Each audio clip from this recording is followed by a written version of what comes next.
Hi Dr. Izam, my name is ZHENG and my part is to use quarters to simulate the circuit drawn by my teammates. Now I will explain the functioning mechanism of the 4-to-1 multiplexer. It functions as a selecting block that selects output according to the two selectors. For our mux block, we use 4 1-bit 4-to-1 mux to implement it. They are connected with two common selectors, namely selector 1 and selector 2. Each 4-bit inputs are grouped according to their bit position. For example, in this case, the first bit of all 4-bit inputs are connected to a common 4-to-1 mux, and subsequently, the second bit of all 4-bit inputs are connected to another common 4-to-1 mux, and so on. According to this timing diagram, when the common selectors are given an output of 1, 1, all the muxes will select input 3 as their output.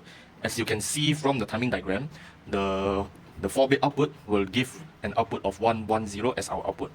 Also, as for another example, when the two common selectors are given an input of 0, 1, which is selector 1 is 0 and selector 2 is 1, it selects output of 1, which is 0, 1, 1, 1, which will then give us an output of 0, 1, 1, 1.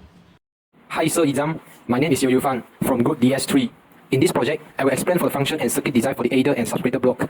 The adder block will receive each 4-bit data from the selector A and selector B. All inputs B are connected to an XOR gate and ALU OP input. This is because when the input of ALU OP is 1, the value after the NOT gate will be 0, resulting in the directly transfer of input B to the full adder. Thus, A plus B operation is done. Whereas, when the input of the ALU OP is equal to 0, the value after the NOT gate will be 1.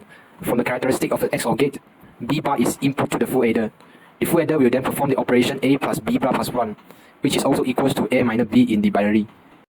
Hello Dr. Izam, my name is Q and I come from DS3, and my role in this project is to design the register part in the ALU design by using 4-bit D flip-flops and to explain the ALU design. As you can see on the screen, this is our design of 4-bit data register with reset.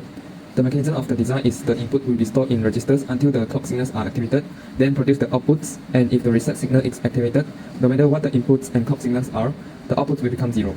For this design, the reset signals are activated when they equal to 0 and the clock signals are activated when they are 1. Now I'll explain the mechanism further by showing an example using the register timing diagram. At the beginning, the input is 0101 and output is 0000 because the clock signal is not activated, so the output didn't change. However, at 80 nanoseconds, the output is changed to 0101, which is the previous input stored in the register as the clock signal is activated. That's all for the register part. Now let me show you about our ALU design of the RISC-V CPU. The ALU design consists of two 4-bit multiplexers, a 4-bit ripple-carrier/subtractor, and a 4-bit data register with reset using D flip-flops. The mechanism of the ALU design part is both multiplexers select their outputs based on their on selectors.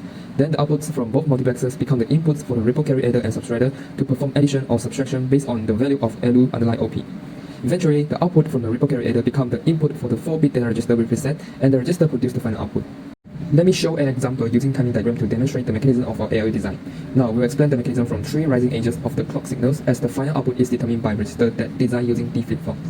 From the first rising edge, we can see selectors of A multiplexers are 00.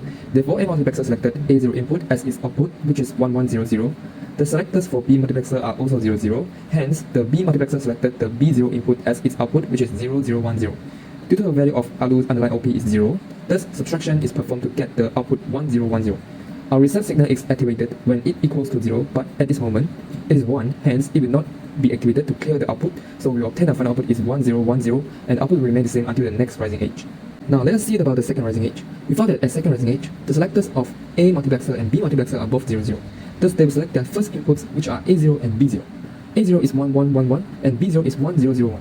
Then the addition of these two numbers will be performed because the value of ALU underlying OP is 1. So we can obtain the final output is 1000, which is the result of addition of A0 and B0 as the reset signal is not activated in the moment. For the third rising edge, a multiplexer will select A0, which is 0110, and B multiplexer will select B0, which is 0010, and the subtraction of these two numbers will be performed as the value of ALU underlying OP is 0. However, we will find that the final output is not the result of subtraction, which is 0100. This is because the reset signal is activated at the moment. Thus, the final output will be clear and showing 0000. That's all for our ALU design of RISC-V CPU in this project. Thank you, Dr. Izam.